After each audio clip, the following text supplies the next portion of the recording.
Plastic is wonderful because it's durable, and plastic is terrible because it is durable.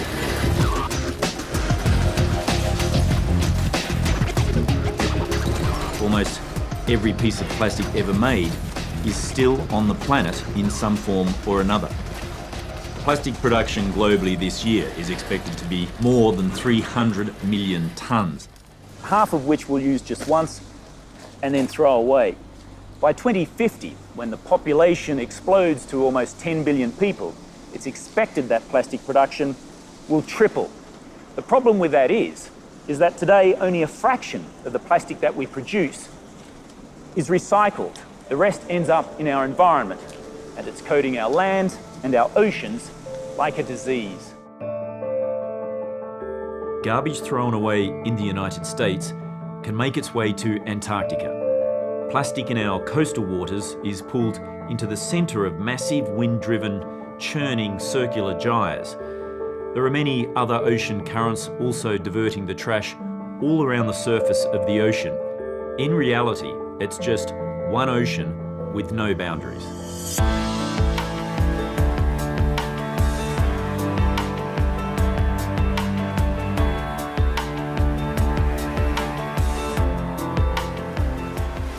Lord Howe Island is a World Heritage Site and home to migratory seabirds like the shearwater. Seabirds are incredibly helpful because they act like an army of scientists. They travel thousands of miles across the ocean. They pick up plastic off the surface of the ocean. They bring it back to their rookeries where they feed it to their chicks. And that provides an incredible amount of scientific data in terms of where the plastic comes from, its distribution, and how it breaks up on the ocean surface. Dr. Jennifer Lavers, she'd devoted her life to studying the plight of seabirds.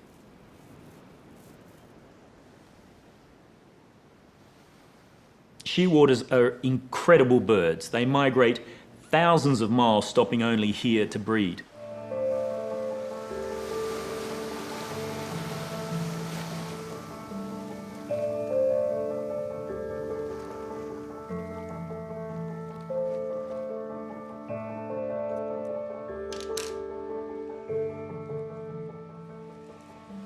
Yeah, the stomach is very, very full, and if we look here, there's some very dark pieces, some very light white pieces, and if you see, as I push on this, it's absolutely rigid, completely full of plastic all the way up. Oh, look at that. Absolutely no doubt that this bird died as a result of that plastic. That is literally a gut full of plastic. It's quite alarming, isn't it? Oh, that's awful. Range of plastic types and colours. We've got everything from the blues and the reds His to the stomach's just filled with it. Big pieces too. big like sharp heavy. pieces.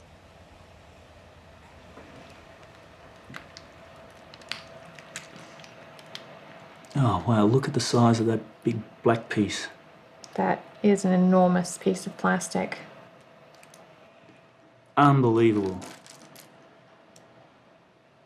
Look at the size of that.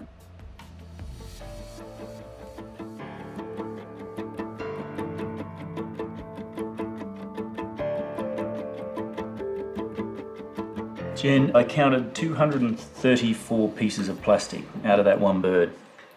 Is that a record? Not even close, unfortunately. So for the species, the record is 276 pieces of plastic inside of one 90-day-old chick. And that plastic, when we weighed it out, accounted for 15% of that bird's body mass. So that's a pretty scary statistic. If we translate that into human terms, it gets even worse. That would be equivalent to you and I having somewhere around 6 or 8 kilos of plastic inside of your stomach. It's equivalent to about 12 pizzas worth of food inside of your stomach.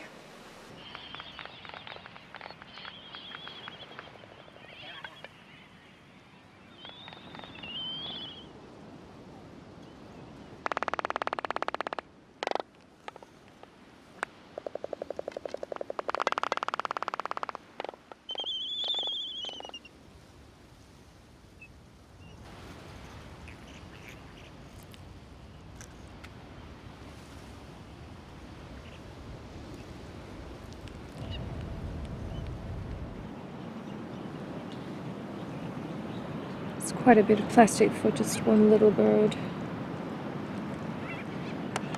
The parents were trying to do the right thing. There's a lot of squid beaks in here, and this purple colour is evidence of the squid ink. It's just a shame that every now and then they got it wrong and got it wrong in a bad way.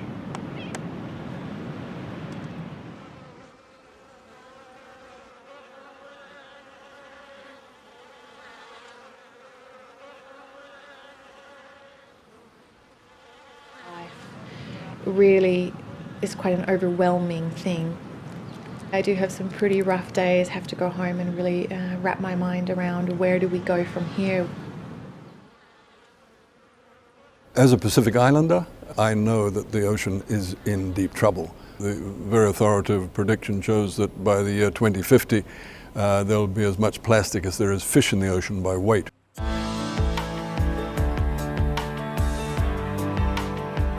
Every country uses plastic.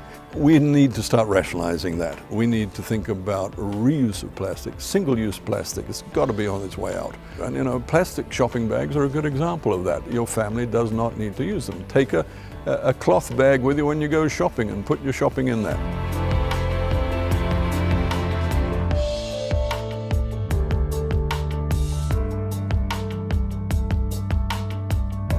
There's an equivalent of a large garbage truck every minute of every day backing up to the ocean and just dumping plastic into it. We really have to look at ourselves and say, do we deserve this beautiful ocean that was given to us?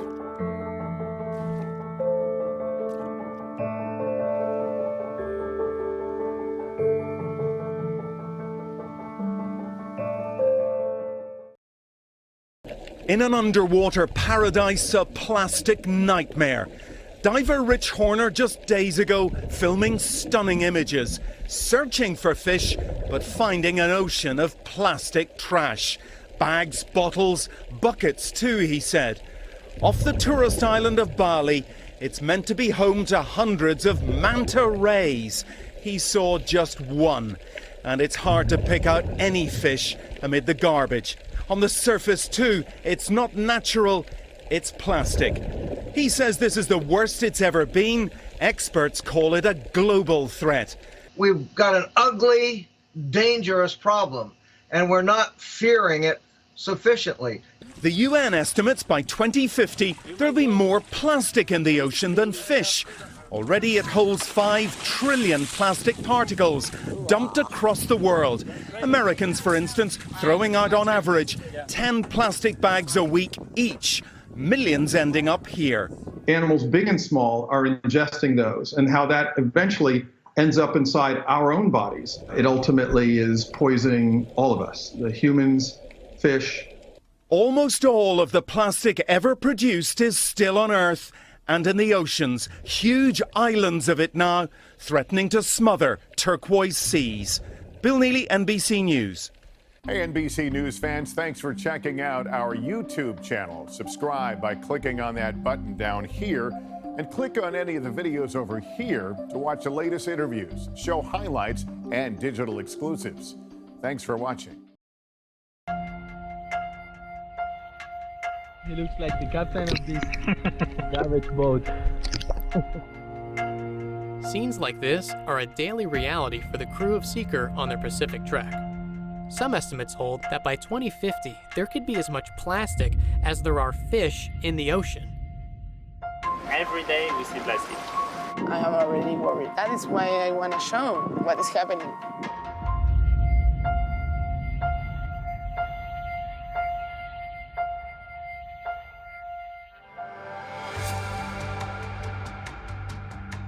We got back with this net, so it's not only one net, it's many nets that are tangled together. Also some other very interesting items like this toothbrush was trapped in the net. But what is all this junk exactly? Where does it come from? And is it really concentrated in a giant garbage patch somewhere out there?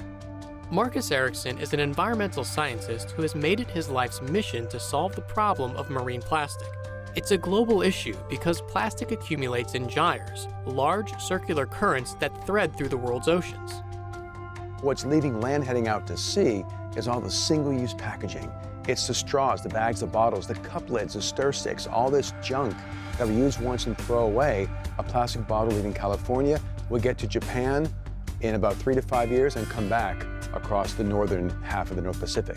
That spinning mass of water is a gyre. Plastic trash will migrate to those zones and get stuck. We actually take boats out in the middle of nowhere, we drag our net behind the boat, and we count the plastic particles that are floating. Working with ocean modelers, we can get these regional maps of how much trash is out there, what it is, and where it is. But answering even these basic questions about marine debris has proven to be surprisingly challenging. In fact, everything we know about the proverbial Great Pacific Garbage Patch started in 1990, when a container ship spilled 61,000 sneakers into the ocean. Realizing that a lot of these sneakers would never come to shore, that they would just be stuck in this vortex. Curtis Ebesmeyer, working with James Ingram Jr. at NOAA, they're the ones that came up with the term Great Pacific Garbage Patch. Captain Charles Moore is often credited with the first observations of the patch, a constellation of microplastic particles that captured the public's imagination.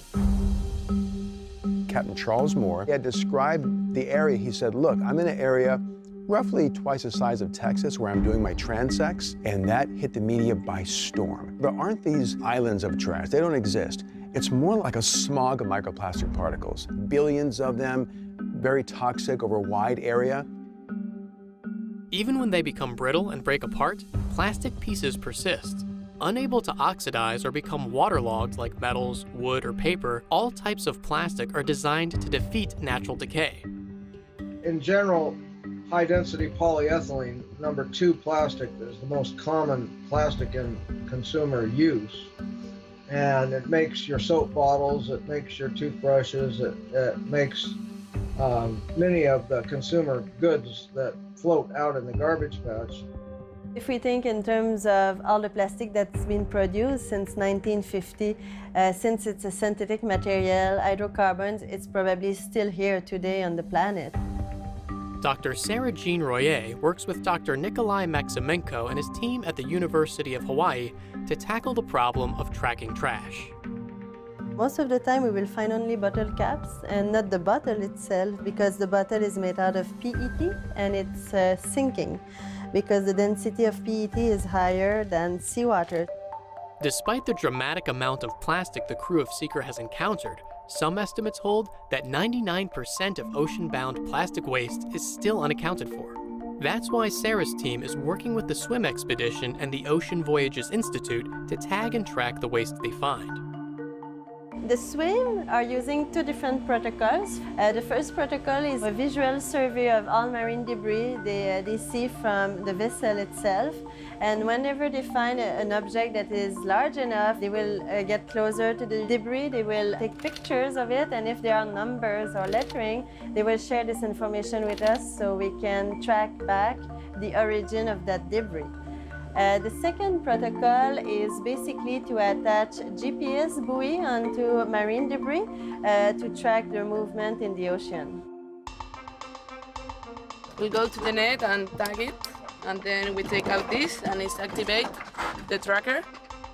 Once the tracker is activated, it enables scientists to both improve models of how trash travels in the ocean and learn where to focus cleanup efforts.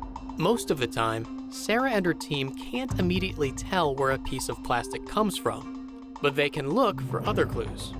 We need to use an FTIR, or micro-Raman spectroscopy. This spectrum is matching a spectrum that is found in the library, telling us what is the type of plastic. It's probably the dream of all scientists to have a satellite and a new instrumentation to be able to quantify the amount of plastic floating at sea.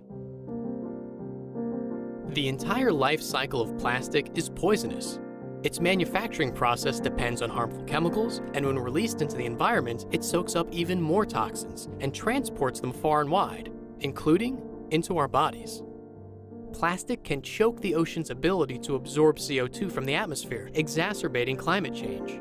Only 10% of the habitat is on the land. The rest of 90% of the habitat's in the ocean, and it's totally unexplored for the most part. Imagining all the jungles, all the deserts, all the savannas, all the Rocky Mountains, the ocean would be 9 times more. And the idea that somehow it could be 50% plastic, 50% fish in a mere 30 years is horrifying. The ocean is in peril right now. And if we don't do something that is going to reverse that in the next few years, then it's going to be much more difficult.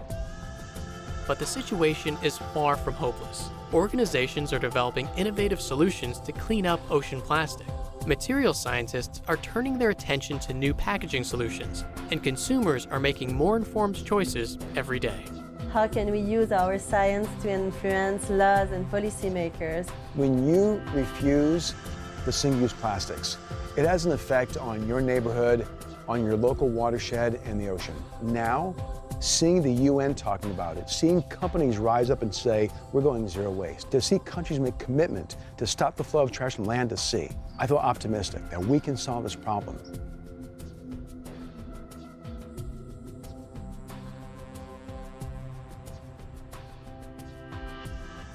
Be sure to visit Seeker.com/theswim to read daily updates from Ben LeCompte, track his progress in real time, and watch more videos about the science happening on board Seeker. Click here for this next episode, and don't forget to subscribe. Thanks for watching.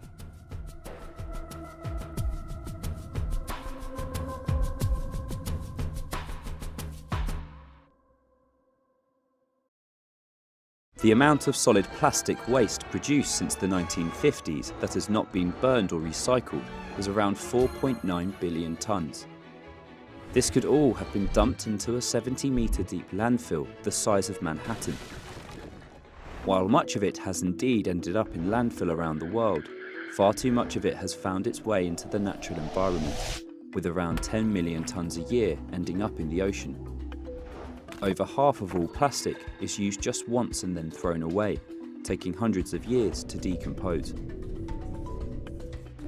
Apart from the perception that plastic waste is ugly and unnatural, it has also been known to harm marine animals, and exposed to salt water and sunlight, it can fragment into microplastics, which some people fear can poison sea life and humans who subsequently consume it. But is it as big an environmental problem as the plastic panic across the rich world suggests? Plastics account for just 10% of the 1.3 billion tonnes of waste produced globally every year. Air pollution is blamed for 7 million deaths per year worldwide. Ocean acidification, the result of man-made carbon dioxide emissions, is disastrous for coral reefs and many other forms of sea life. In any case, efforts are being made to improve the situation, or at least lessen the impact of plastic. In 2008, Rwanda introduced strict laws banning plastic bags, and many countries have since followed with similar initiatives. In December 2017, 193 countries committed to a UN plan to stop plastic waste entering the ocean. To eliminate plastic waste reaching the natural environment, it must first be collected. In developed countries, virtually all of it is. But 5 countries in Asia are dumping more plastic into the oceans than the rest of the world combined. If the world wants to tackle plastic pollution, then it should first concentrate its efforts on the biggest culprits in Southeast Asia. Until it does, all other efforts will be a drop in the ocean.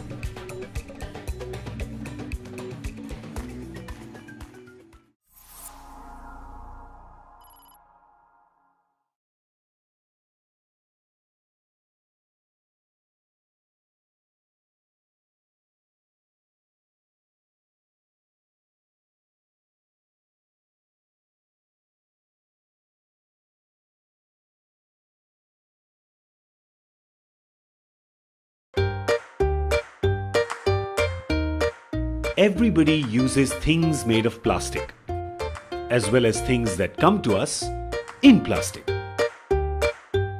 There are many types of plastic, and they are all light in weight, low in cost, and can be used in all weathers. And they last long, really long. The funny thing is, we don't usually end up using plastic for very long ourselves. We throw away plastic bags, plastic cups and bottles, chips and chocolate wrappers, plastic straws, spoons, plates, and we throw them almost immediately after using them. Plastic is made of certain chemicals that do not decompose easily. Anything plastic takes a really long time to go away, and in that time, it does a lot of damage.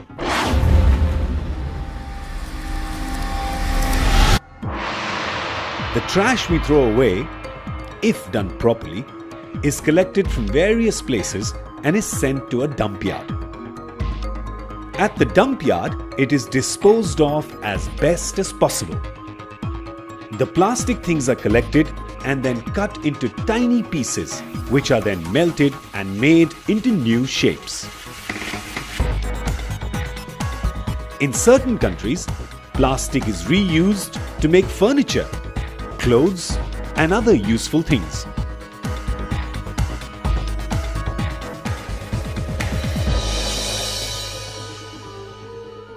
But a lot of trash falls out of the garbage bins or is thrown away casually, carelessly, anywhere.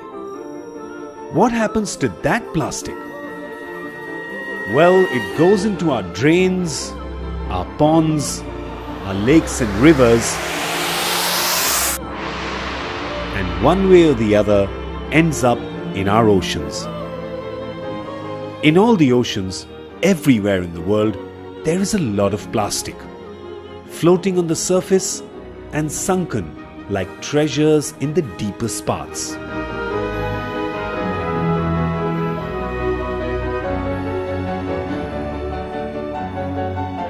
Because of the waves and the sun, plastic things in the ocean break down into smaller pieces of plastic.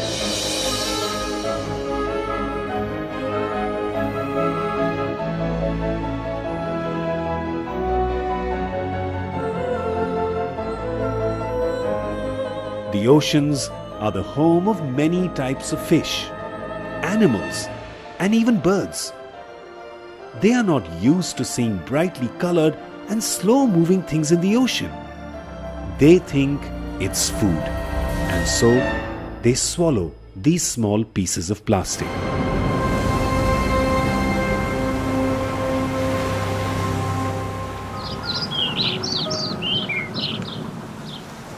Many mama and papa birds roam around for food. They return with plastic and feed them to their little babies. Their stomachs get filled. They think they are full and don't eat the food that they actually need. And because they haven't got the nutrition they need, they die. And when their stomachs are opened, it isn't a pretty sight.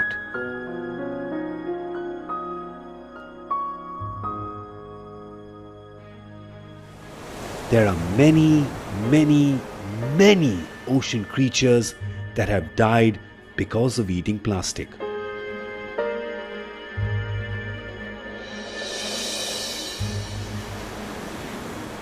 If you go to the beach, you will get some idea of the plastic that is out there in the oceans. Some of what is in the ocean comes back to the beach when the tide is low. And if we don't pick it up and properly get rid of it, it goes back into the water and causes more harm to the poor little birds, the fish, and the turtles.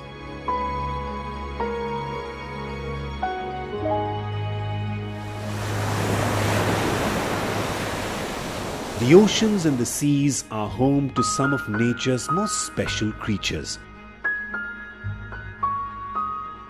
There are already more pieces of plastic in the oceans than there are fish. Each one of us must do something about the plastic that is out there. We must promise to use less plastic and throw away even lesser. Let's do something nice. For the animals in the ocean, for nature, and for our mother, planet Earth.